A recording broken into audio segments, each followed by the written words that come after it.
But combat is men or kids. We were just kids killing each other, hunting each other down and killing each other. It's a singular activity that hasn't changed since we were beating each other's brains out with rocks. And I wanted the American people to know that. So I was writing poems about what combat was like.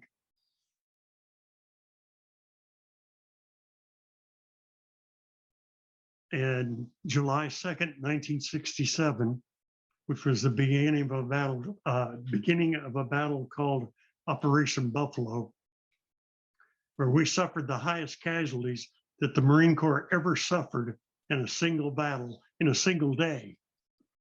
1st Battalion, 9th Marines, we lost a whole company, and the other 3 companies were tore up so bad you couldn't put us together to make a company. And we were withdrawn from the field. The only time a Marine Infantry Battalion was ever withdrawn from the field of battle because we didn't have enough guys to fight. I came home not only disabled, but by wounds. I came home disabled by a wound I didn't even understand, and that was post-traumatic stress. But coming home to a country that I didn't recognize, that was just like ripping the wounds wide open and pouring salt in them. The peace movement had grown a great deal in 1967. And when they flew me to the hospital, the first place they landed us in the United States was Scott Air Force Base in East St. Louis. And the next day they were going to fly us to Great Lakes Naval Hospital. That's only about 30 minutes by jet from St. Louis to Chicago. But they brought us in about 10:30 at night. And I remember thinking as they done 2 things as they loaded me off the aircraft, carried me down on my stretcher, and snow landed on me. And I started to cry. And I thought, I'm home.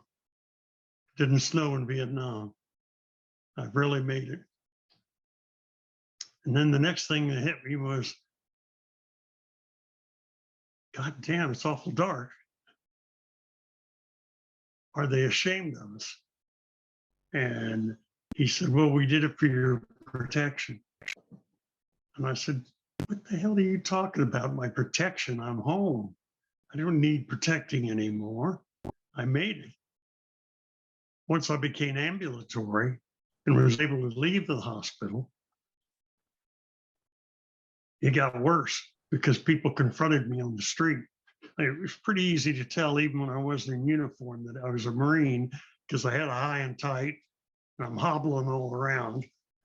And I was a wounded veteran, and I didn't hide it. I was an in-your-face veteran.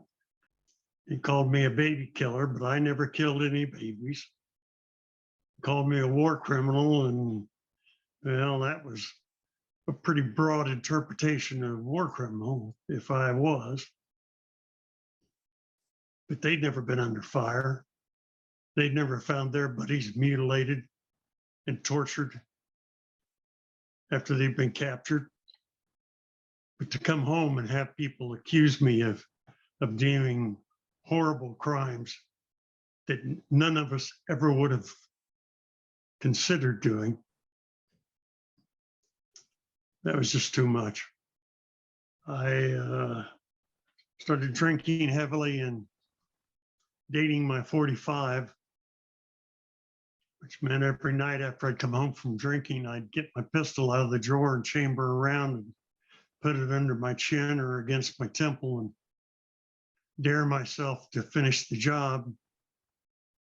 We started the fight for what was then called PVS, post-Vietnam syndrome, because we were the only guys that had the guts to talk about it. And in fighting that fight, that helped keep me alive. because I had a new mission. And my mission was to keep my brothers from killing themselves and to keep myself from killing myself. And that was a big, gigantic step for me because I realized my buddies didn't want me to carry that hatred. That hatred was like a big